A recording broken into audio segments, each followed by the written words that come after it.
গরিবেরা তোমরা কি ভালো আছো? এই বিএনপি নাকি জিরো টলারেন্স এখন। এখন জিরো টলারেন্স দিছে কেন? আমার তো মাথায় ধরে না। কিছুদিন আগেও তো বিএনপির নেতা-কাতারা কইলো, সাংবাদিকরা যখন প্রশ্ন করে, কয় আমাদের কথা শোনে না। তৃণমূল নেতাকর্মীরা নাকি শোনে না উপর মহলের নেতাদের কথাবার্তা, বুঝছেন? তারা এখন তাইলে জিরো টলারেন্স দিছে কেন? এখন কি তাদের কথা শুনবে? এজন্যই তো বলছিলাম যে ভাই চান্দাবাজি বন্ধ করার চেষ্টা করো। ঠিক আছে? ডাইরেক্ট অ্যাকশন এ যাও। কিন্তু বিএনপি শোনে নাই। এখন দেখে মান-সম্মান সব চইলে যাইতেছে। সামনে নির্বাচনে তো ভরাডুবি হবে।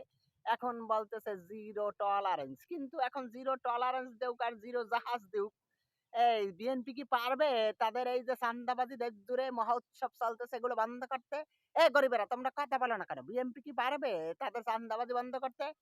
আমার তো মনে হয় না পারবে।